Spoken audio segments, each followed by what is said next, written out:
तो क्वेश्चन को पढ़ लेते हैं। The structure consist of 2 bar and axial load P equal to 200 into 10 to the power of kilonewton is loaded as shown। Okay ना, determine the following. तो हमें क्या क्या फाइंड करना है? Element stiffness matrix, global stiffness matrix, global load vector, nodal displacement, stress in each bar, reaction forces. ठीक है ना, तो हमें ये सबको हमें फाइंड करना है। तो और थोड़ा इसको क्लैरिटी में पढ़ लेते हैं। जैसे क्वेश्चन में कहा था कि the structure consist of 2 bars, तो ये एक स्ट्रक्चर है, तो ये होल ओवर एक स्ट्रक्चर है जिसमें 2 बार्स है, ये एक बार ये एक बार, जैसे दिखा ये एक बार ये एक बार। ठीक है ना, और जिसका लेंथ दिया है 200 mm फर्स्ट बार का, और दूसरे बार कितने है 100 mm दूसरे बार का जो लेंथ दिया है। और इसके साथ साथ फर्स्ट बार का एरिया कितना दिया है 1000 mm², और इसका यंग मॉडुलस कितना दिया है 200 इंटू गीगापास्कल, जिसको हमें मेगापास्कल में कन्वर्ट करना होगा। ठीक है ना, सिमिलरली ब्रॉन्ज का एरिया कितना दिया है 2000 mm² एरिया, और इसका जो यंग मॉडुलस है वो कितना दिया है 83 गीगापास्कल, जिसको हमें मेगापास्कल में कन्वर्ट करना होगा। ठीक है ना, तो ये था ऑल ओवर क्वेश्चन। ठीक है ना, अब क्वेश्चन को सॉल्व करने के लिए हम एफईएम में 8 स्टेप्स का यूज करते हैं। कौन से स्टेप्स? ये एफईएम के 8 स्टेप्स है। ठीक है ना, फर्स्ट स्टेप कौन सा है? Find out the model. Second step क्या है? Displacement vector. थर्ड स्टेप्स क्या है? Element stiffness matrix. इसमें हमें क्या होगा? स्टिफनेस मैट्रिक्स निकालना होगा एलिमेंट का। ओके ना, और उसके बाद क्या है? Global stiffness matrix. फिफ्थ है ग्लोबल फोर्स वेक्टर। सिक्स क्या है? Governing equation. सेवेंथ है stress in each element. Eighth है रिएक्शन फोर्सेस। आप चाहो तो स्क्रीनशॉट लेके इसको आप नोट डाउन कर सकते हैं। ठीक है ना, तो हम इसको स्टेप बाय स्टेप फॉलो करेंगे जिससे आपको समझ में आएगा। अभी आपको कोई कंफ्यूजन नहीं होना चाहिए, क्योंकि अभी हम 8 स्टेप को करने वाले हैं, और बीच बीच में हम समझेंगे कि इस 8 स्टेप का मतलब क्या होता है और हर एक स्टेप्स हम कैसे सॉल्व करते हैं। ठीक है ना, और आई होप कि आपको यहाँ तक तो अभी क्लियर होगा। चलो स्टार्ट करते हैं। फर्स्ट क्या है? Find out the model. ठीक है ना, फाइंड द मॉडल, या फिर हम बोल सकते हैं डिस्क्रिटाइज द मॉडल। अब डिस्क्रिटाइज का मॉडल का मतलब ये है कि हमें जो भी स्ट्रक्चर दिया होगा उसको हम नॉर्मल फॉर्म में हमें उसको ड्रॉ करना है, और इसमें हम ये दिखाएंगे कि इसमें कितना फोर्स ऐड कर रहा है, कितना लेंथ है, और कितना नोड्स हर एक एलिमेंट में ऐड कर रहा है। ठीक है ना, तो फर्स्ट क्या है? स्टेप 1 क्या है? स्टेप 1 है डिस्क्रिटाइज द मॉडल। उसमें हम फाइंड आउट द मॉडल लिखे, इसमें हम कहते हैं डिस्क्रिटाइज द मॉडल। अब इसमें क्या है? फर्स्ट एलिमेंट क्या है? फॉर एग्जांपल इसमें हमने क्या दिया? इसमें दिया है दो बार, तो हम क्या करेंगे? एक बार। अब एक एलिमेंट, वन एलिमेंट में कितना है? देखो, एलिमेंट में जो नोड्स होता है कभी भी स्टार्टिंग और एंडिंग पॉइंट्स में होते हैं। तो ये एक एलिमेंट है, और यहाँ पे उसका स्टार्टिंग नोड और यहाँ पे उसका एंडिंग नोड। ठीक है ना, सिमिलरली और एक बार है, मीन्स और एक एलिमेंट है यहाँ पे। ठीक है ना, तो यहाँ पे ये कॉमन नोड है for both element 1 and element 2, और ये क्या है? उसका रिएक्शन से, जो कि फिक्स सपोर्ट से। ओके ना, तो ये हमारा स्टेप 1 कंप्लीट हो गया। ठीक है ना, ये हमारा स्टेप 1 कंप्लीट हो गया। अब स्टेप 2 क्या है? Displacement vector.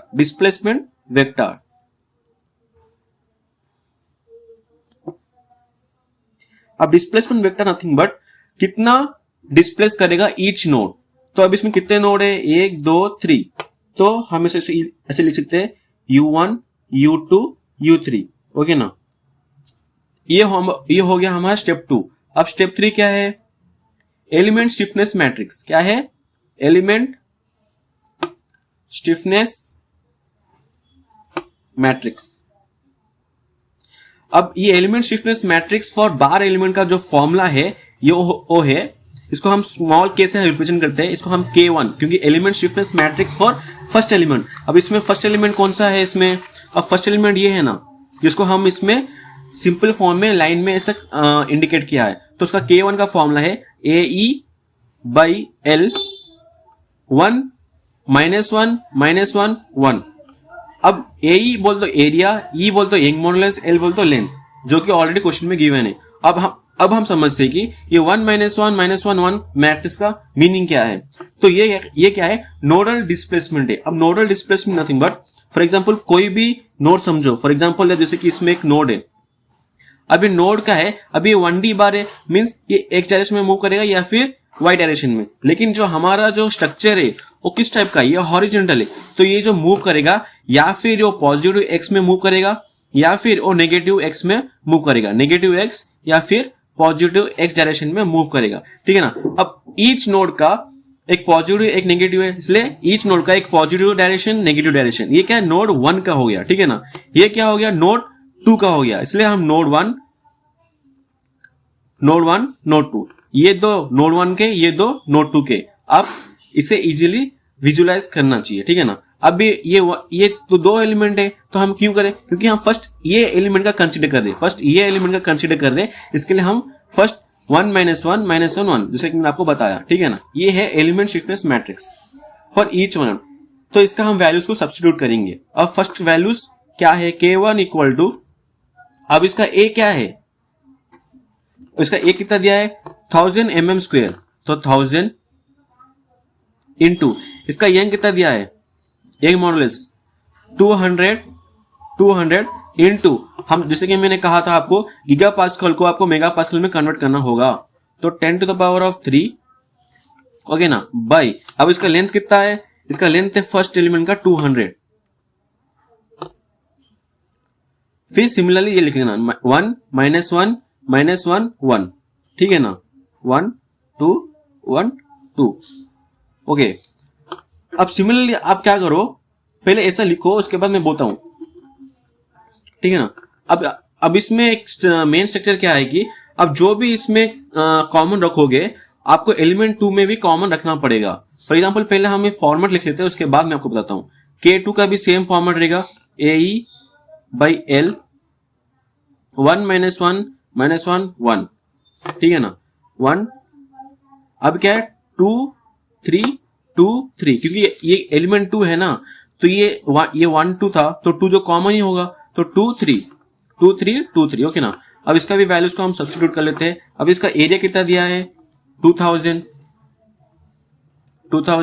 इंटू ई कितना दिया है 83 गीगापास्कल, इसको हमें मेगापास्कल में कन्वर्ट करना है, क्या है 83 इंटू 10⁻³ बाई इसका लेंथ कितना दिया है 100 mm, ठीक है ना।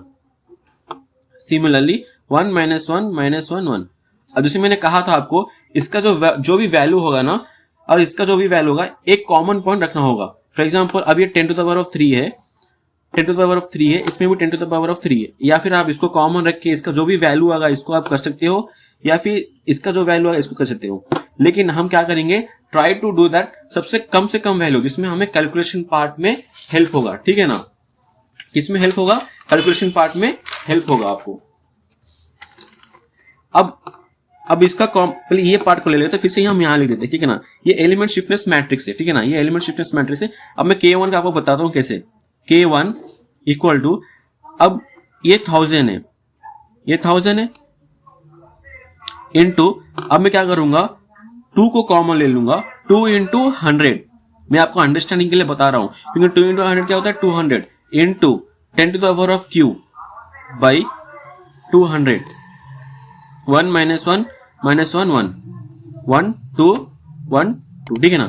अब क्या करोगे, अब ये वैल्यू को एक कैलकुलेटर में कैल्शियम में आप क्या करना है, कैलकुलेट करना है, ठीक है ना, जिससे आपको एक वैल्यू मिलेगा।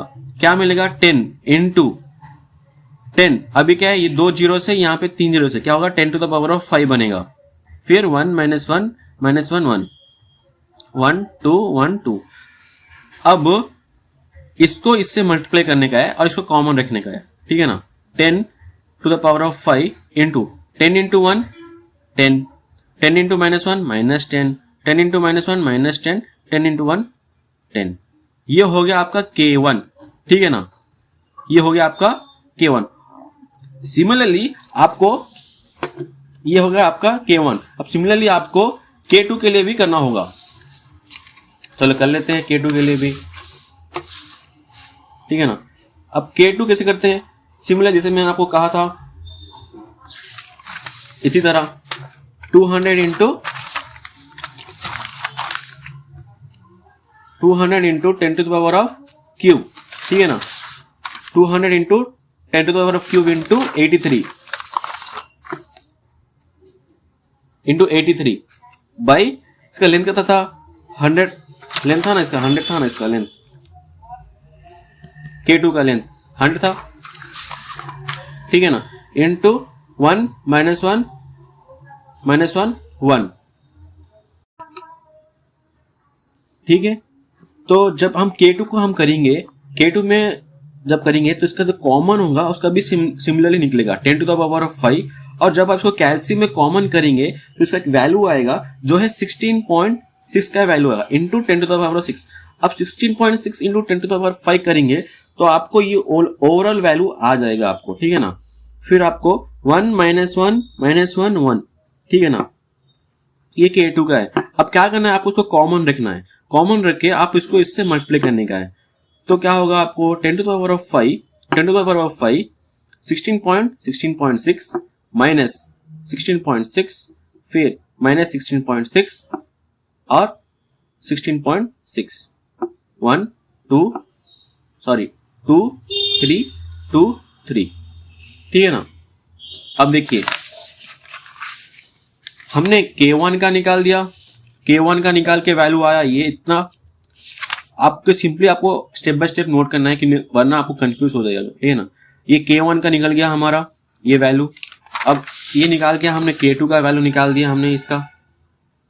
अब हमें स्टेप नंबर किस में निकालना है, स्टेप नंबर 4 में जाने का है। क्या है स्टेप नंबर 4 हमारा, ग्लोबल स्टिफनेस मैट्रिक्स। देखो फिर से रिपीट करता हूँ, फिर हमने फाइंड द मॉडल करा, फिर डिस्प्लेसमेंट वेक्टर निकाला, फिर ग्लोबल स्टिफनेस मैट्रिक्स निकाले, means not global, just element stiffness matrix हमने निकाल दिया जो कि K1 निकाले प्लस K2 निकाल दिए।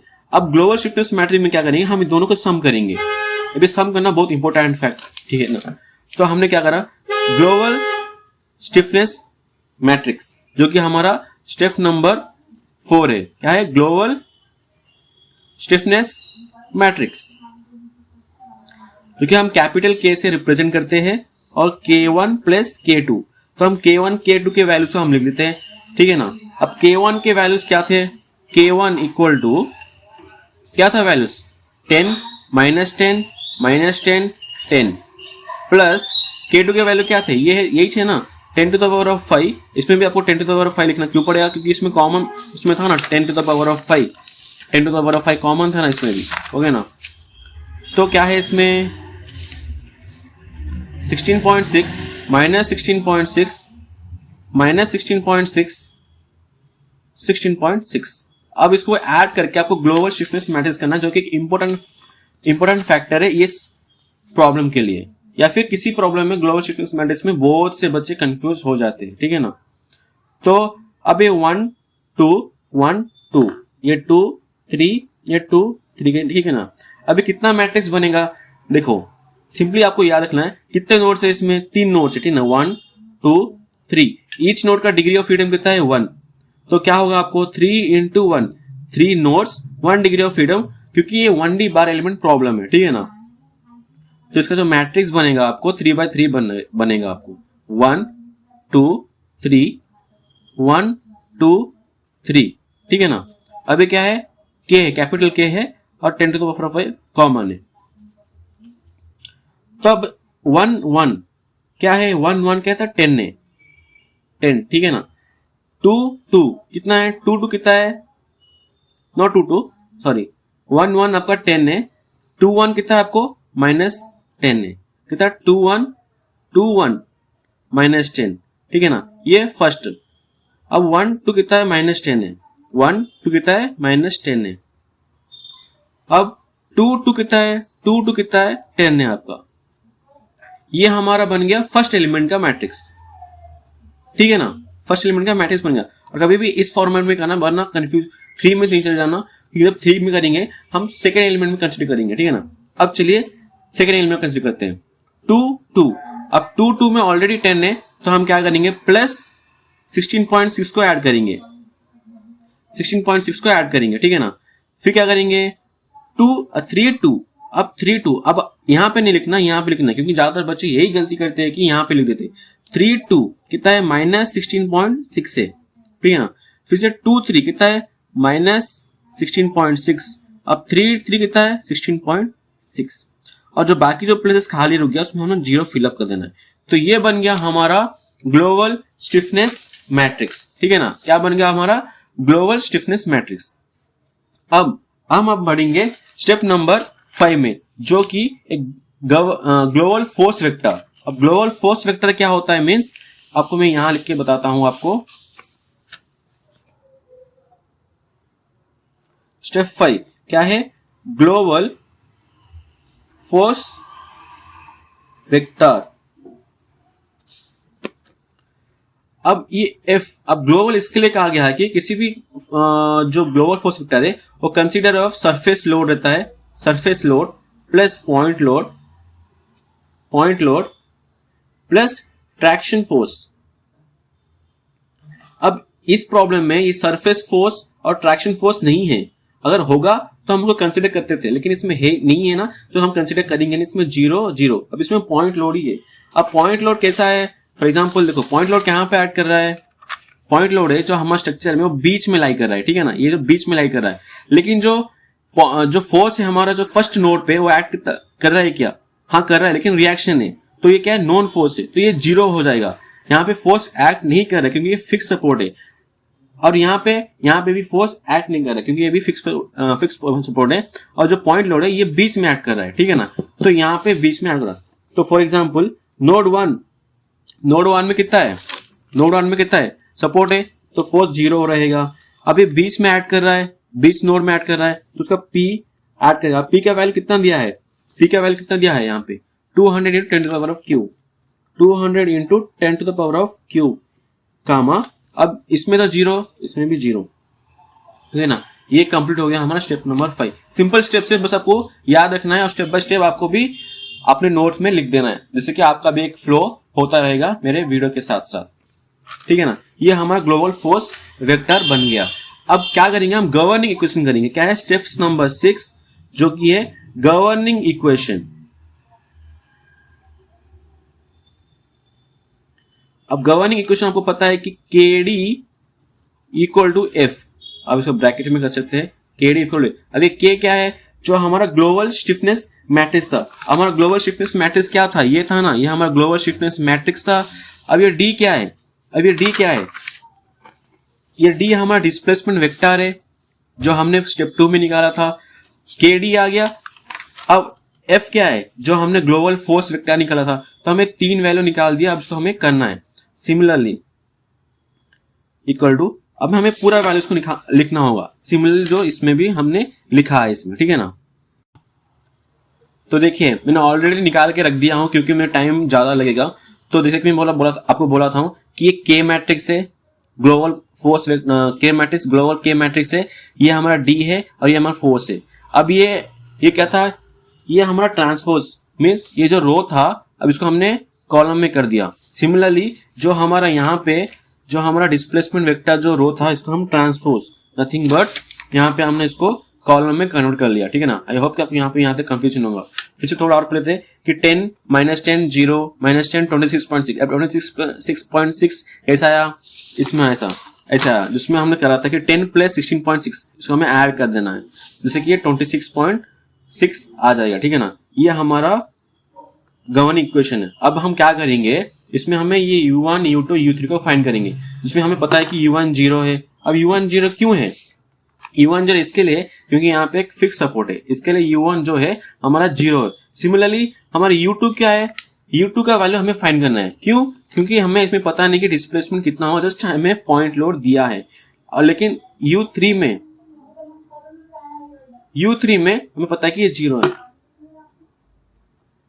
हमें ये फाइंड करना है, ठीक है ना।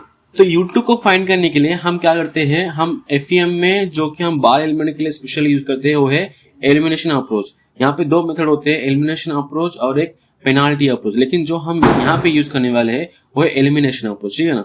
अब एलिमिनेशन अप्रोच को कैसे यूज करते हैं मैं बताता हूँ। एलिमिनेशन अप्रोच में हम क्या करते हैं, जो भी नॉन बाउंडेड 0 होगा या फिर जहाँ पे फोर्स एक्ट 0 करता है, हम उसको एलिमिनेट कर देने वाले, ठीक है ना। जैसे कि यहाँ पे U1 0 है, U3 0 है, so that was U1 equal to U3 equal to 0. That's why we are eliminating these things. Means हम यहाँ पे ये दोनों को हम एलिमिनेट करने वाले। कैसे एलिमिनेट करने वाले, देखिए यहाँ पे 0 है तो यहाँ पे इसका जो रो कॉलम को हम एलिमिनेट कर देंगे, और यहाँ पे भी 0 है तो इसका रोज और कॉलम को हम एलिमिनेट करने वाले हैं। और कर भी दिए, ठीक है ना। अब बचा क्या, 10 to the power of 5 u 26.6 and u2, ठीक है ना, which equal to 200 into 10 to the power of 3। हमें ये बच गया। अब आपको डाउट होगा कि 26.6 आया कैसे। अब देखिए जब हमने 10 ग्लोबल स्टिफनेस मैट्रिक्स किया था तो 10 प्लस 16.6 लिखा था, इसलिए हम इसको ऐड करें, ठीक है ना। मैं जस्ट थोड़ा सा मैं आपको बताना भूल गया था, ठीक है ना। अभी करने वाल हमें पता है कि u2 equal to 200 into 10 to the power of q by 10 to the power of 5 equal 26.6। इसको करने से हमें क्या मिलेगा, हमें जो कि मैंने वैल्यूज को कैलकुलेट कर लिया, आप भी करना, तो आपको वैल्यू मिलेगा 0.751, ठीक है ना। जहां पे आप कितना वैल्यू मिला 0.751 आपको वैल्यू आपको मिला।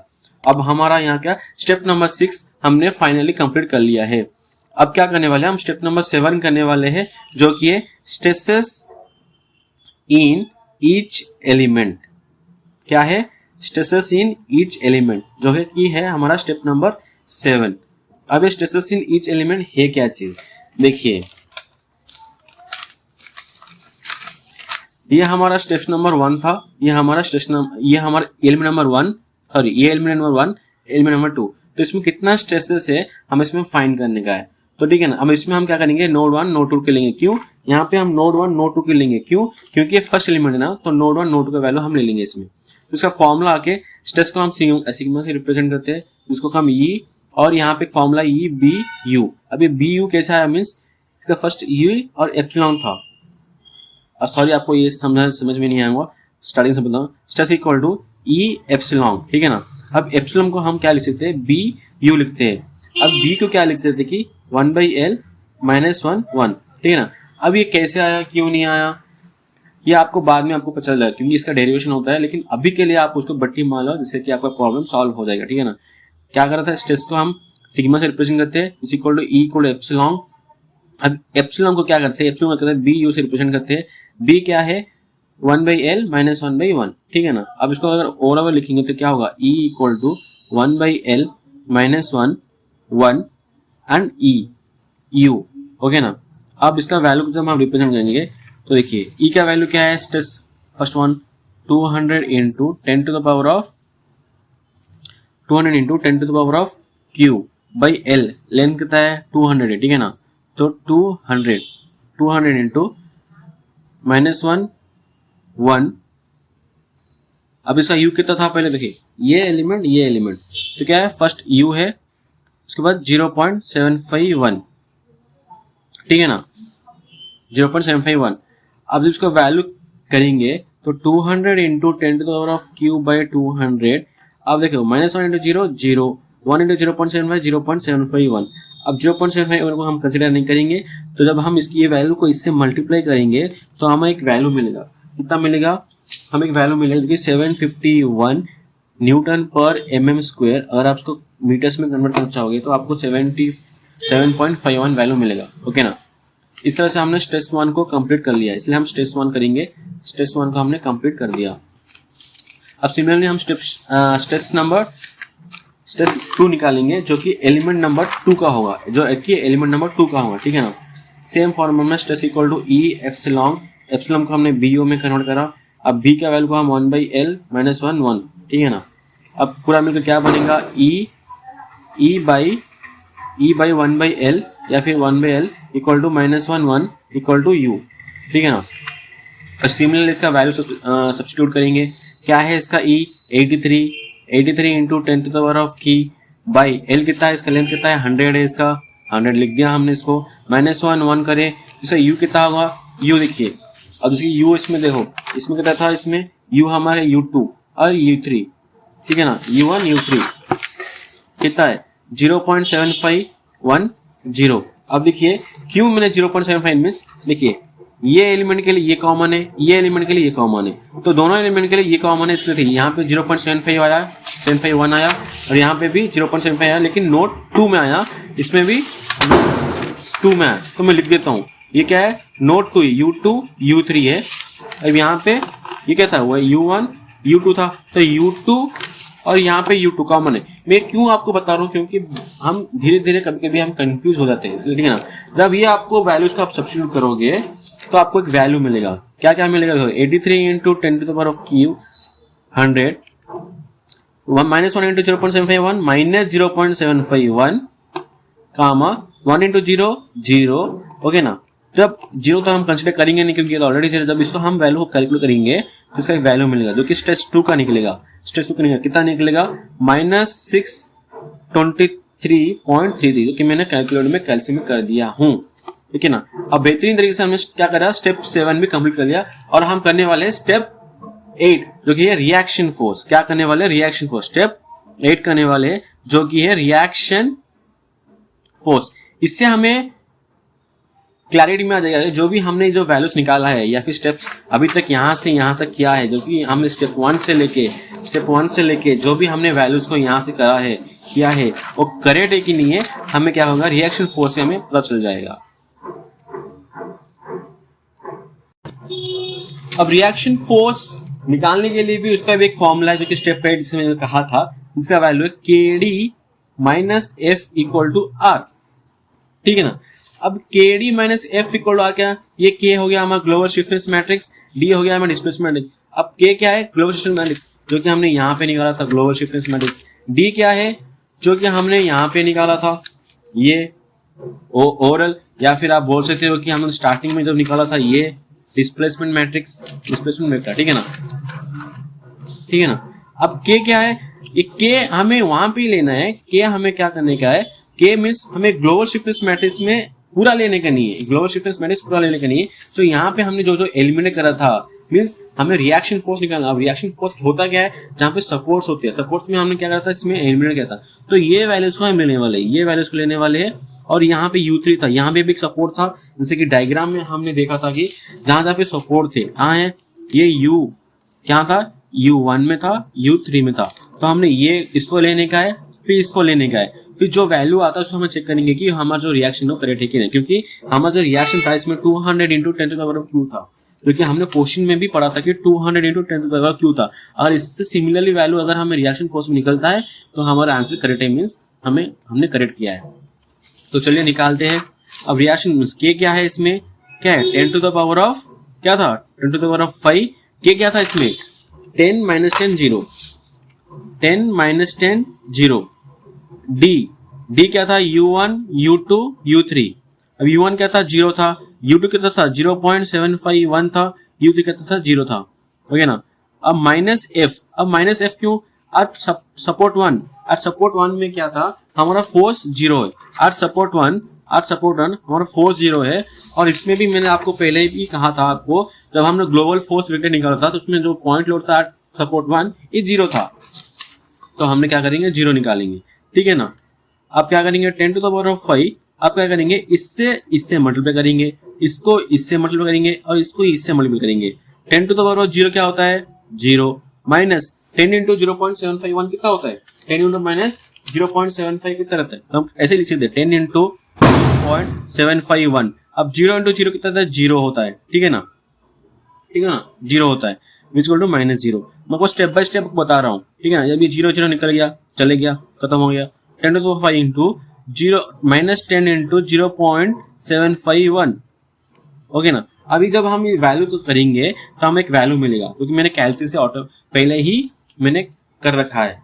आप भी चेक कर लेना, आप करने के बाद कितना आएगा आपको -75,100, ओके ना। आपको इतना वैल्यू आएगा, ओके। सिमिलरली हम क्या करने वाले, रिएक्शन 2 निकालने वाले। ये क्या था, रिएक्शन हमारा 1 था, रिएक्शन हमारा 1 था। अब रिएक्शन 2 निकालेंगे। सेम रिएक्शन 2 क्या है, KD माइनस F। अब KD माइनस, अब K तो मैं जैसे आपको बोला था कि जहां पे 0 हुआ था, अब क्या था यहाँ पे 0 16.6, ओके ना। 16.6 माइनस 16.6 मीन 16.6, ओके ना। अब D की था सिमिलरली 0 U1 U2 U3 0 कितना 0.75 इक्वल टू 0। फोर्स कितना था 0, सपोर्ट में कितना था 0। और अगर हम इसमें भी अंडरस्टैंडिंग करेंगे तो U3 में भी 0 की सपोर्ट है, ठीक है ना, 0 निकाला। तो अब क्या करेंगे रिएक्शन 2। अब इससे से मल्टीप्लाई करो तो 0 हो ही जाएगा कैसे भी। अब इससे मल्टीप्लाई करो, माइनस 16.6 इंटू 0.751, 16.0 0, ओके ना। अभी माइनस कंसिडर नहीं करेंगे क्योंकि तो 0 ऑलरेडी है माइनस 0, इसलिए कंसिडर करेंगे नहीं 0 को। तो ना रिएक्शन 2 क्या है, इक्वल टू, हाँ 10 टू द पावर 5 निकाल लगाना भूल गया था हमें, तो 10 to the power 5 equal to minus 16.6 0.751, okay ना। जब हम ये वैल्यू को सब्स्टिट्यूट करेंगे तो हमें एक वैल्यू मिलेगा, क्या मिलेगा, इक्वल टू माइनस 124660, इतना वैल्यू, ओके ना। हमें रिएक्शन 1 में कितना मिला हमको, माइनस 75,100, इसमें क्या था माइनस 1,24,660। जब हम इसको रिएक्शन 1 प्लस रिएक्शन 2 करेंगे, देखिए माइनस 75,100 प्लस और माइनस 124,660 मीन्स माइनस 75,100 माइनस 124,660 करेंगे तो हमें फाइनल वैल्यू मिलेगा जो कि अप्रोक्सीमेटली माइनस, आपको कैल्सी का वैल्यू मिलेगा 1997660, जो कि अगर approximately 200 into 10 to the power of 3, जो कि माइनस में। अब देखो किसी भी फोर्स में पता है कि अगर फोर्स हमारा यहाँ लग रहा है तो उसका जो रिएक्शन है या फिर जो सपोर्ट है वो कभी भी ऑपोजिट डायरेक्शन में लगेगा, इसके लिए नेगेटिव वैल्यू आया, ये हमारा फर्स्ट में। और जो वैल्यू आया है वो हमारे क्वेश्चन के हिसाब से करेक्ट ही आया, क्योंकि देखो क्वेश्चन में क्या था 200 into 10 to the power cube था, तो हमारा वैल्यू कितना आपस में इतना आया, तो हमें आपस में क्या मान लिया 200 इंटू 10 टू 3 मीन्स हमारा जो वैल्यू से जो हमारा जो आंसर है वो करेक्ट है, मीन्स हमारा जो आंसर है करेक्ट है, ठीक है ना। क्योंकि इतना क्यों है, मीन्स कैल्सी में थोड़ा इधर 0.1 0.2 होता है, लेकिन हमारा जो वैल्यू है आपस में minus 200 into 10 to the power cube जो करेक्ट है। देखिए यहाँ पे जो सपोर्ट था यहाँ पे राइट साइड में लग रहा था, जो हमारा जो वैल्यू आया वो नेगेटिव में आया, जो हमारा वैल्यू था वो नेगेटिव में, मीन्स हमारा जो आंसर है वो करेक्ट है, ठीक है ना। ये था हमारा सिंपल सा प्रॉब्लम बार एलिमेंट के लिए, सिंपल सा प्रॉब्लम बार एलिमेंट के लिए। मैं आपको फिर से रिकैप कर देता हूँ। ये हमारा क्वेश्चन था, ये हमारा स्टेप 1 था, स्टेप 2 था, स्टेप 3 था, ठीक है ना। फिर से हमने K1 K2 कैसे निकाला हमें ये देखा, फिर हमने K2 निकाला, फिर हमने स्टेप 4 ग्लोबल स्टिफनेस मैट्रिक्स करा, फिर K करा ग्लोबल स्टिफनेस मैट्रिक्स, फिर से हमने फोर्स लोड वेक्टर करा, फिर गोवर्निंग इक्वेशन करा, फिर से हमने एलिमिनेशन अप्रोच से हमने पूरा एलिमिनेट करा, फिर से हमने स्टेप 7 में स्ट्रेसेस इन ईच एलिमेंट में निकाला, फिर वैल्यूज निकाला ऐसा, ठीक है ना, 751 निकाला। फिर हमने स्टेप 2 में स्ट्रेसेस इन 2 एलिमेंट का निकाला, फिर हमने स्टेप 8 करा रिएक्शन फोर्स निकाला जिसमें 75,000 मिला, इसमें फिर से रिएक्शन 2 निकाला, तो फिर से हमने KD इक्वल टू माइनस करके हमें वैल्यू निकाला, फिर इसका 124,660 मिला, फिर हमने R1 प्लस R2 करा जिससे हमें ये वैल्यू मिला, जिससे कि हमें ये क्लैरिटी में आ गया कि हमारा जो आंसर है करेक्ट है, ठीक है ना। आई होप कि आपको पूरा समझ में आया होगा। प्लीज वीडियो को लाइक करो, सब्सक्राइब करो, और आपको समझ में आया तो प्लीज अपने फ्रेंड्स के ऊपर भी शेयर करो। और आपको एक गाइड बताता हूँ, आपको स्टेप बाय स्टेप पूरा नोट डाउन करना चाहिए, तो आपको बेटर अंडरस्टैंडिंग हो जाएगा, ठीक है ना। Thank you.